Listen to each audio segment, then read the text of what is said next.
नमस्कार. अतिशय महत्त्वाचा विषय आहे आणि अलीकडं प्रबोधन करणारे वक्ते, व्याख्याते समान नागरी कायदा आणि आरक्षण याचा लय जवळून संबंध सांगायलेत. काहीचं म्हणणं आहे समान नागरी कायदा आणला म्हणजे सर्वांचं आरक्षण समान होईल किंवा आरक्षण सर्वांचं बंद होईल. तर ज्यांच्या सुपीक डोक्यात नापीक विचार आलाय त्यांच्याबद्दल हे लेक्चर घेणं काळाची गरज होती. आणि म्हणून पहा, लक्षात घ्या, समान नागरी कायदा सरकार हा कायदा आणण्यासाठी कटिबद्ध आहे. आणि म्हणून इकडं भारताचे पंतप्रधान नरेंद्र मोदी यांचा फोटो आहे. नाहीतर पुन्हा त्याच्यात बी तुम्ही आगळे वेगळे विचार करसाल, काहीच्या सुपीक डोक्यात नापीक विचार येते, म्हणून पहिलेच क्लिअर केलेलं बरं. हां, पहा, लक्षात घ्या. तर या ठिकाणी समान नागरी कायदा पहा का करण्यात आला बाबा. तर कायद्यामध्ये तुम्हाला माहिती आहे एक कायदा आहे पहा क्रिमिनल लॉ आणि एक कायदा आहे सिव्हिल लॉ. म्हणजे एक कायदा कोणता आहे तर तो कायदा आहे फौजदारी कायदा. पहा, आता हा जो फौजदारी कायदा आहे हा कायदा कसा आहे तर राज्यघटनेमध्ये भाग क्रमांक 3 आहे. त्या 3 क्रमांक भागाचं नाव आहे मूलभूत अधिकार आणि याच्यामध्ये कलम 14 आहे कायद्यासमोर सर्व नागरिक समान असतील. म्हणजे उदाहरणार्थ एखाद्यानं उड्डाणपुलाखाली एकानं चाकू घेतला आणि दुसऱ्याला भोसकलं तर मग त्याच्यावर 307 कलम दाखल करण्यात आली, फिर्याद दाखल करण्यात आली. तर त्याच्यानुसार जी काही शिक्षा ठरली आहे ती शिक्षा तो एखादा राष्ट्रपती असो का सामान्य नागरिक असो या दोघांसाठी होणारी काय असेल सारखी असेल. आता 307 हाफ मर्डर नाही हा राज्यघटनेमध्ये किंवा IPC मध्ये हाफ मर्डर हा शब्दच नाही. अटेम्प्ट टू मर्डर, जीवे मारण्याचा प्रयत्न करणे. हा पण फुल कसं करणार, चाकू इथून इथं घोपसला म्हणजे हाफ आणि पुढे गेल्यावर फुल होतं असं काही का नाही. म्हणून शब्द नीट वापरणं काळाची गरज आहे बाब्या. आता पहा, म्हणजे इथं आपण कायद्यासमोर कलम 14 नुसार सर्व समान आहेत. पण एक गोष्ट मात्र आहे की धर्म, चालीरीती, परंपरा, लग्न ह्या गोष्टी आपण पाहिल्या तर प्रत्येक धर्माच्या वेगवेगळ्या आहेत. भारत एक असा देश आहे ज्या देशामध्ये प्रत्येक धर्माचे, जातीचे, पंथाचे लोक राहतात. त्याच्यामुळं या भारतात राहण्यावरून, खाण्यावरून, बोलण्यावरून, चालण्यावरून धार्मिकता, पूजा, विधी, आराधना प्रत्येकाच्या गोष्टी वेगवेगळ्या आहेत. म्हणून आपल्या भारतात एकात्मता निर्माण व्हावी यासाठी राज्यघटनेमध्ये आपण पाहिलं असेल की बाबा 19 प्रतीक आहेत सध्या. त्याच्यामध्ये राष्ट्रगीत असेल, राष्ट्रीय ध्वज असेल, है ना, राष्ट्रीय गीत असेल, भारताची राजमुद्रा असेल, भारताचं घोषवाक्य असेल. तर या प्रत्येक गोष्टीमधून तरी 26 जानेवारी 15 ऑगस्टला भारताचा तिरंगा पाहून आपण भारतीय आहोत एवढं तरी आपल्या मनात यावं म्हणून आपण राज्यघटनेमध्ये प्रतीकांचा स्वीकार केला आहे. आणि लक्षात घ्या, तर मग सिव्हिल कोड म्हणजे जो काही दिवाणी कायदा आहे आणि एक फौजदारी कायदा आहे, ह्या कायद्याची गरज का पडली आणि अलीकडं समान नागरी कायदा म्हणजे आरक्षण रद्द करतो की काय, किंवा समान नागरिक कायदा म्हणजे बाकीच्यांना आरक्षण भेटले आणि काही वर्गाला नसेल तर ते परिपूर्ण बंद होतंय का, असा संभ्रम काही लोकांच्या डोक्यात आहे. आणि म्हणून ते क्लिअर करण्यासाठी आपण या लेक्चरला सुरुवात केली. आता पहा, लक्ष द्या इकडं. म्हणजे हे पहा, सर्वात महत्त्वाची गोष्ट काय, कायद्याचे 2 भाग पडतात. एक आहे सिव्हिल लॉ दिवाणी आणि एक आहे क्रिमिनल लॉ. मग क्रिमिनल लॉ म्हणजे काय बाबा, तर महत्त्वाची गोष्ट खून, दरोडा, चोरी, है ना, धुरे कोरणे, एकमेकाला मारणे, नळावरून बायानं भांडणं करणे, बायकाच्या भांडणात माणसां जाणे, डोके फोडून घेणे, हे मोकार जेवढे कुटाने येतील त्यांच्यासाठी होणारी शिक्षा सर्वांना सारखी असेल. कारण राज्यघटना कलम 14 नुसार सर्व कायद्यासमोर समान आहेत. म्हणून खून, दरोडा, मारामारीच्या, बलात्काराच्या ज्याही घटना घडतील त्या याच्यामध्ये येतात. देशातल्या सर्व धर्मातल्या लोकांना, जातीच्या लोकांना, पंथाच्या लोकांना यासाठी असणारा कायदा सर्वांसाठी सारखा आहे. पण धार्मिक पद्धतीनुसार जे कायदे निर्माण झाले म्हणजे लग्नासंदर्भात असेल, घटस्फोटासंदर्भात असेल, उत्तराधिकारी नेमण्यासंदर्भात असेल, कोणाला दत्तक घ्यायचं असेल त्या संदर्भात असेल, किंवा आपल्या संपत्तीमध्ये कोणाला हक्क द्यायचा आणि कोणाला द्यायचा नाही यानुसारचे जे कायदे आहेत ते इतर धर्मामध्ये किंवा प्रत्येक धर्मामध्ये वेगवेगळे आहेत. का तर मुस्लिम धर्मात आजही जे कायदे चालतात ते स्त्रिया याच्यानुसार चालतात. तर हिंदू धर्मामध्ये लग्न, पूजा, विधी हे वेद, उपनिषद, मनुस्मृती याच्यातून निर्माण करण्यात आलेले आहेत. आणि म्हणून यांच्यामध्ये एकात्मता निर्माण करण्यासाठी केंद्र सरकार जे पाऊल उचलायले त्यालाच म्हणायचं समान नागरिकत्वाकडे वाटचाल. मग समान नागरिकत्व जर ही कन्सेप्ट पाहिली आपण तर लक्षात घ्या, राज्यघटनेचा भाग क्रमांक 4 आहे राज्याच्या ध्येय धोरणाची मार्गदर्शक तत्वे. कलम 36 पासून कलम 51 पर्यंत याच्यात कलम आहेत, आणि याच्यात एक कलम आहे 44, सर्व नागरिक समान. आता पहा, सर्व नागरिक समान म्हणजे इथं आपल्याला UCC युनिफॉर्म सिव्हिल कोड, समान नागरी कायदा, इथं आपल्याला कलम 44 दिली. मात्र राज्य सरकार ज्या ज्या पद्धतीनं, कारण कलम भाग क्रमांक 4 राज्य शासनासंदर्भात आहे, कारण राज्यातल्या प्रत्येक राज्य शासनानं त्या राज्यातल्या लोकांची बेरोजगारी कमी केली, त्यांच्या हाताला काम उपलब्ध करून दिलं, त्या ठिकाणची आरोग्यविषयक सोयी सुविधा त्यांना उपलब्ध करून दिल्या, त्यांच्या राहणीमानाचा दर्जा उपलब्ध करून दिला, उंचावला. तर त्या संदर्भात राज्य सरकारनं काय काम केलं, हे काम कोण तपासायचं? राज्यात सामान्य मतदार म्हणून जो व्यक्ती आहे त्यानं तपासायचं, आणि 5 वर्षानंतर जर आपल्या प्रत्येक प्रश्नाचं उत्तर येस आलं तर त्यांना मतदान करायचं, नसेल तर पुन्हा 5 वर्षानंतर त्यांना घरचा आहेर दाखवायचा. मग यासाठी राज्य शासनानं जर राज्यघटनेच्या भाग क्रमांक 4 मधील प्रत्येक गोष्टीचं पालन केलं तर भारत पृथ्वीवरील स्वर्ग बनेल, असं त्या काळी MC छगला, म्हणजे भारत स्वातंत्र्य झाल्याच्या नंतर मुंबई उच्च न्यायालयाचा पहिला मुख्य न्यायाधीश, स्वतंत्र भारतातल्या मुंबई उच्च न्यायालयाचा पहिला मुख्य न्यायाधीश MC छगला यांचं मत होतं. बाबासाहेब आंबेडकरांचं म्हणणं आलं, राज्यघटनेच्या भाग क्रमांक 4 मध्ये जे काही तत्व सांगितलेत, ज्या काही गोष्टी सांगितल्यात, ज्या काही बाबी सांगितल्यात, त्या कोणी नाकारू शकणार नाही. का? तर राज्य शासनानं राज्यात काय काम केलं याच्या कामाची मोजपट्टी, मूल्यमापन पट्टी म्हणजे राज्यघटनेचा भाग क्रमांक 4 आहे, says that doctor Babasaheb Ambedkar.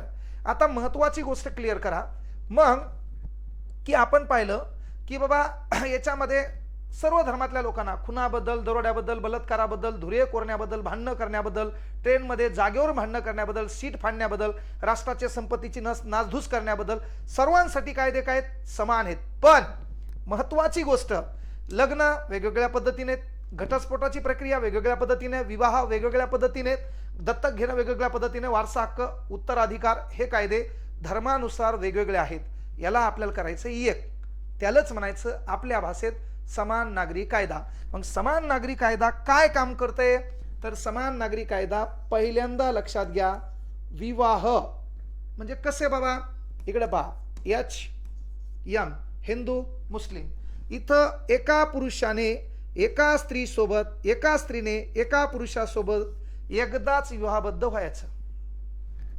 जर याचं मन रमणं, याला हिचा त्रास वाटला तर या टग्यानं काय करायचं, पहिले हिच्यासोबत फारकत करायची, घटस्फोट द्यायचा, मग दुसरीचा विचार करायचा. तोपर्यंत रात्री झोपल्यावर कोणाला व्हॉट्सअपला बोलायचं बी नाही आणि हिनं पण आगाव कुठाने करायचं नाही. पण या ठिकाणी एक पुरुष 4 स्त्रियांसोबत लग्न करू शकतो. मग समान नागरिकत्व कायदा आल्यावर, समान नागरी कायदा आल्यावर काय होईल, ही कन्सेप्ट बंद होणार.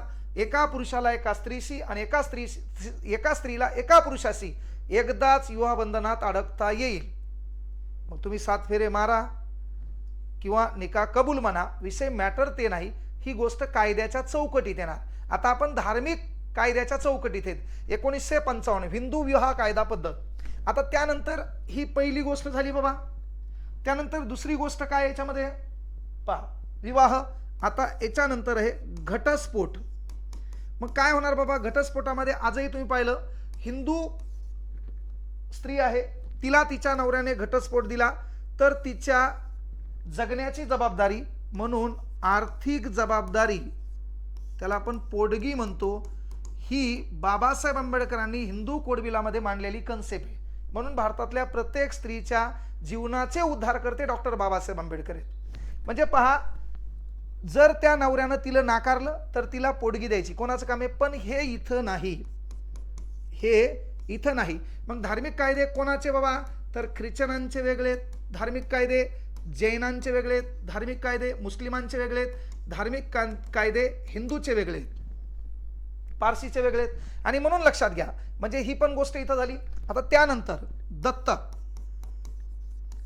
तुम्हाला कित्येक लोक पाहिले असेल, निवडणुकीला उभे राहत असताना 3 लेकरं झाले, एक मोठ्या भावाला दत्तक द्यायचे. राजकारण कुठेही जा, पण ते खरं कायद्यानुसार घेतलेत का बाबा, त्याचं पालन पोषण व्हायलंय का, त्या लेकराचा खऱ्या अर्थाने काळजी घेतल्या चालली का, ह्या प्रत्येक गोष्टी इथं दत्तक यांनाही घेता येईल, यांनाही घेता येईल, मात्र कायद्याच्या चौकटीत येईल. नंतर त्याच्यानंतर आपल्या उत्तराधिकारी नेमवण्याचा अधिकार कुठं आहे, लक्षात घ्या. इथं आहे का, इथं आहे का, नाही. त्याच्यानंतर संपत्ती, पहा, आता तुम्ही पाहिलं असेल की हिंदू धर्मामध्ये एक पुरुष आहे, त्याला 4 लेकर आहेत, तर त्याच्या 3 मुलं आहेत आणि एक मुलगी आहे, तर सर्वांना त्याच्या प्रॉपर्टीमध्ये समान हक्क आहे. आणि म्हणून इथं आता दिवाळी आली, त्या तमाम बांडगुळांना विनंती आहे, दिवाळीमध्ये जर तू तुझ्या बहिणीला साडी चोळी केली नाही तर महाराष्ट्रातल्या भारतातल्या तमाम बहिणींना सांगायलो काहीच होत नाही. 10 एकर शेती आहे, दे खटला ठोकून 2.5 एकर आपल्याला भेटणारच आहे. जे भाऊ आपला मायबाप मेल्यावर आपल्याला त्या माहेरात साडी चोळी करणं ते आपल्यासाठी दलिंदर बायकोच ऐकलंय, आणि आपल्यासाठी त्यानं जर साडी चोळी करत नसेल तर ते आपल्यासाठी दलिंदरच आहे. म्हणून द्यायचा कायदा ठोकून 2.5 एकर फुकट घ्यायची, इकून टाकायची, आणि त्याच्या जेवढ्या साड्या येतील तेवढ्या एकदाच घेऊन टाकायच्या. म्हणजे संपत्तीमध्ये इथं हिंदू धर्मात काय होतं तर बापाच्या प्रॉपर्टीमध्ये जेवढे लेकरं असेल त्याच्यात पोरगी असो, कोणाला कोण अधिकार दिला, Hindu code bill, doctor Babasaheb Ambedkar, मुलीचा पण संपत्तीमध्ये वाटा. पहा, लक्षात घ्या. पण तो इथं नाही, तो इथं नाही. आणि म्हणून आपल्याला काय आणायचंय, समान नागरी कायदा, म्हणजे ते सर्वांसाठी काय होईल, समान होईल. त्याच्यानंतर बाबा झालं आपल्याला वारस कोणाला द्यायचे.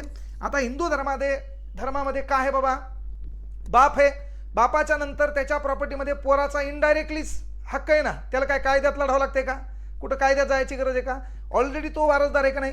पण इथं तसं वारसदार नेमवायचा न नेमवायचा आपल्या हातात होतं.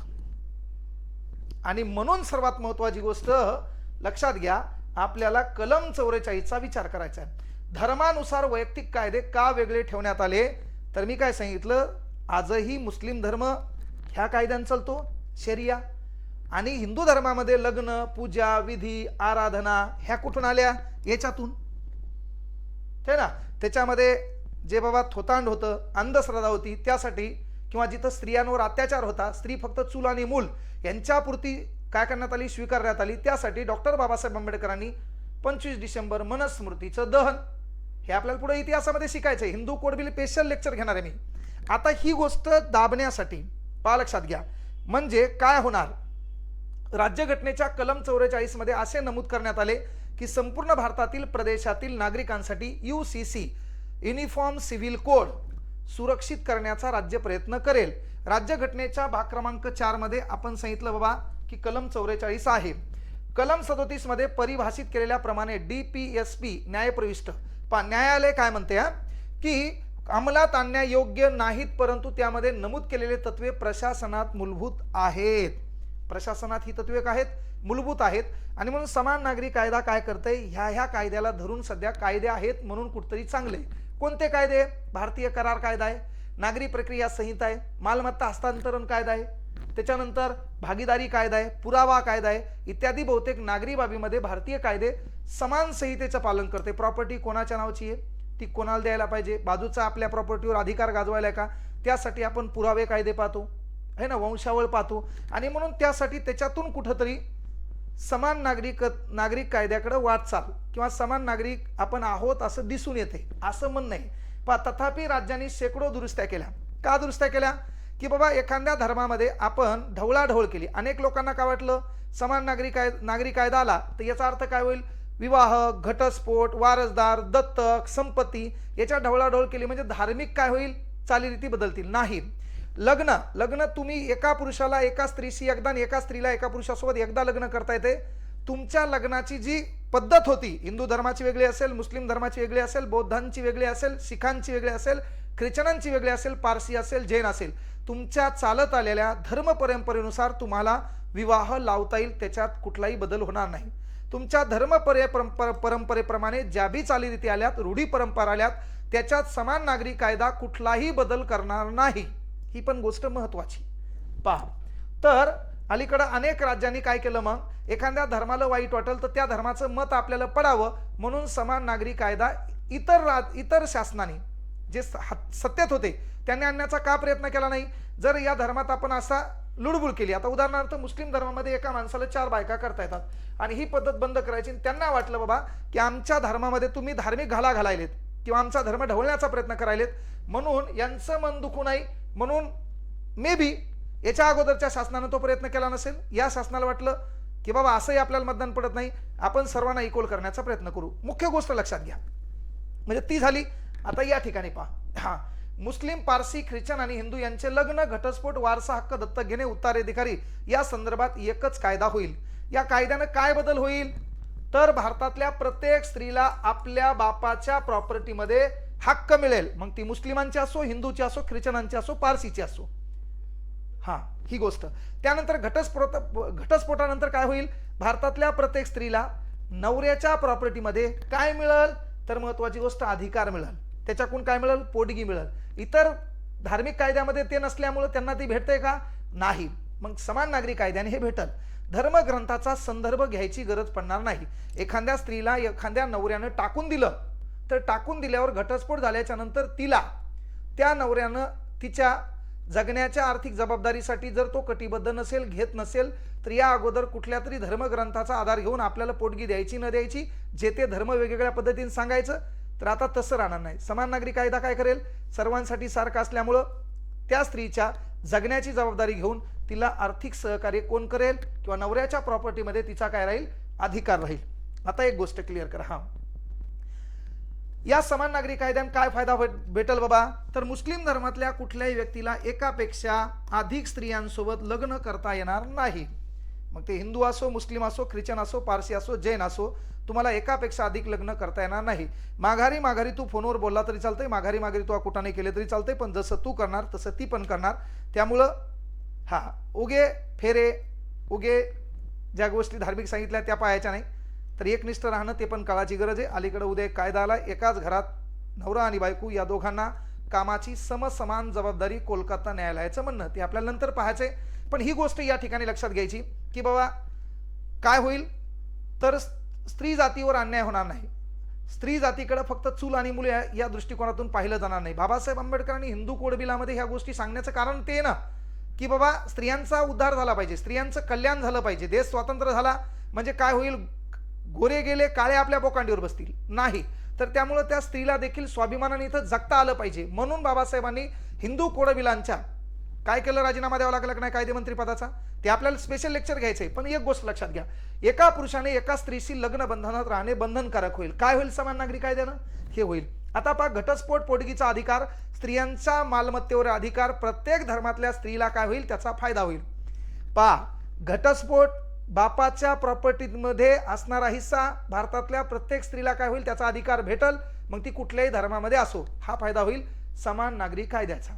म्हणजे समान नागरी कायदा काय काम करते तर समान नागरी कायदा सर्वात महत्वाची गोष्ट, ते कायदा काय करते, विवाह पद्धत, एक विवाह, हे महत्वाचं. घटस्फोटानंतर बायकोचा नवऱ्याच्या प्रॉपर्टीत हक्क, लेकरू झाला असेल तर 18 वर्षापर्यंत त्याची जबाबदारी, त्याच्यानंतर वारसा हक्क, त्याच्यानंतर दत्तक घेत असताना त्या दत्तक लेकराला मिळालेला हक्क, आणि सर्वात महत्त्वाची गोष्ट, भारतातल्या प्रत्येक स्त्रीला आपल्या बापाच्या प्रॉपर्टीमध्ये संपत्तीचा हक्क.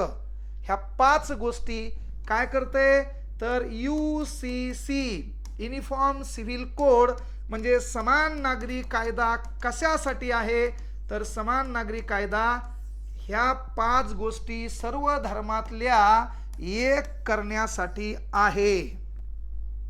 मग त्या एक करत असताना तुमच्या धर्माच्या चालीरीती, रूढी, परंपरा, पूजा, विधी, आराधना, लग्न, समारंभ, खाणं पिणं, संस्कृती याच्यात समान नागरी कायदा कुठलीही ढवळाढवळ करणार नाही, हे पण तुमच्या लक्षात घ्या. त्यानंतर बुद्धीनं कमी असणारे माणूस, पैशानं कमी असला चालतंय पण बुद्धीनं कमी असता कामा नये. तर समान नागरी कायदा आणि आरक्षण याचा काहीच कुठं संबंध नाही. आरक्षण आपण जातीवरून दिलेलं आहे, कळलं का. आणि समान नागरी कायदा धार्मिक ऐक्य निर्माण करण्याचा प्रयत्न करायला, एक धर्म एक कायदा. धर्म म्हणजे मानवता, नाही तर त्याच्यात बांडगुळाला पुन्हा वाटेल नेमका धर्म म्हणजे कोणता, मवा तुहा का त्याचा का परक्याचा, नाही. समान नागरी कायदा आणि आरक्षणाचा काही संबंध नाही. आता आरक्षण आर्थिक निकषावर देण्यात यावं असं लोकांचं म्हणणं आहे.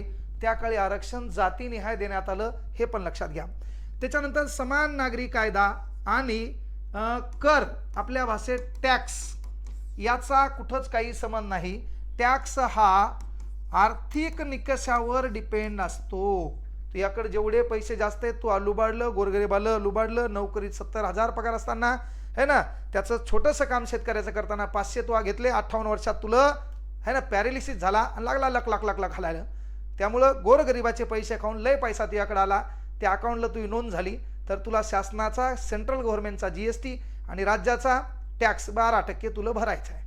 महत्वाची गोष्ट बबनराव. हा तर म्हणून टॅक्स, नाही तर काही काय वाटते की आपण जरासे श्रीमंत आहेत, मोठे आहेत, आपला धर्म चांगला आहे, आपल्याला टॅक्स येईन, बहुतेक त्याला नाही. तर या देशातल्या प्रत्येक जाती धर्म पंथातल्या लोकांना कर हा कंपल्सरी आहे. तात्पर्य त्याच्याकडे पैसे असेल तर. आपल्याकडे धतुरा नसेल तर काय टॅक्स द्यायची गरज आहे रे? आपल्याकडे पैसेच नाही तर टॅक्स द्यायची गरज आहे का? नाही. म्हणून ही पण गोष्ट काय करायची, ध्यानात घ्यायची. काय बाबा, टॅक्स आणि आरक्षण याचा समान नागरी कायद्याशी काही संबंध नाही.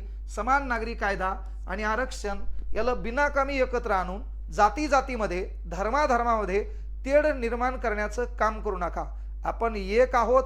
इतर देशामध्ये तुम्ही कधी धर्मावरून जातीवरून भांडणं झालेत का पहा, पण आपल्या इथं गल्ली कोपऱ्यामध्ये आहे ना, आपण जाती धर्मावरून भांडतो, पण निवडणुका जवळ आल्या की दलिंदर आहे हो. मग कुठंतरी माझ्या धर्माचा, माझ्या जातीचा, माझ्या गावातला, माझ्या गल्लीतला, माझ्या वाड्यातला आणि माझ्या घरातला हे पाहता आणि त्याला बोकांडीवर घेता आणि मग आपला कार्यक्रम बी नसतो.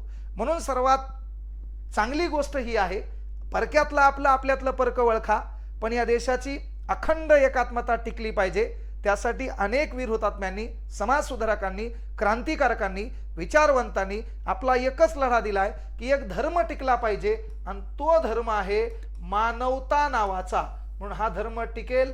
बिनाकामी उचलली जीभ लावली टाळूला आणि कुठंतरी समाजामध्ये धर्मामध्ये धार्मिक तेढ, जातीय तेढ निर्माण करून देशाची एकात्मता कुठंतरी खंडन करण्याचं काम करू नका.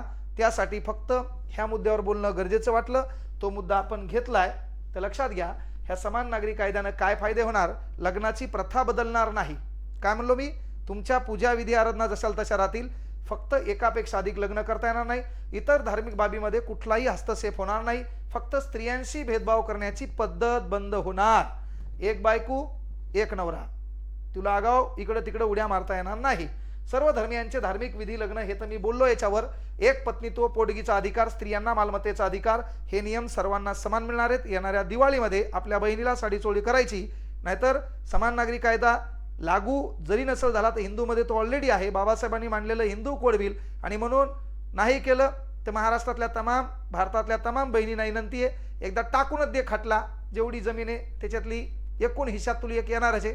साड्या घेऊ आपण, कळलं का? म्हणून प्रत्येक भावानी आपल्या बहिणीची काळजी घ्यायची. आपली बायको किती डायलॉग मारत असली तर शेवटी आपला बाप आणि आपली आई गेल्याच्या नंतर आपल्या बहिणीसाठी आपणच सर्वस्व असतो. म्हणून त्या सर्व भावांनी आपल्या बहिणीला येणाऱ्या दिवाळीत छानपैकी आहेर करायचा, ही एक विनंती आहे. तर या समान नागरिक कायद्याबद्दल बोलताना आपण एकच सांगितलं, याचा आरक्षणाशी कुठं संबंध नाही आणि याचा टॅक्स कराशी कुठं संबंध नाही. मग याचा संबंध कुठं आहे?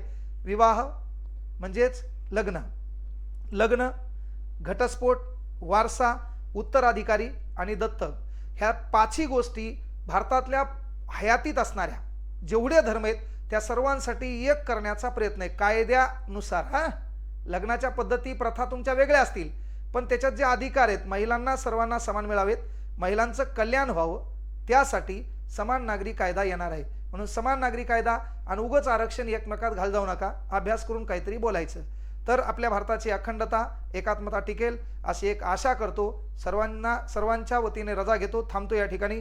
जय हिंद, जय महाराष्ट्र, जय भीम, जय शिवराय.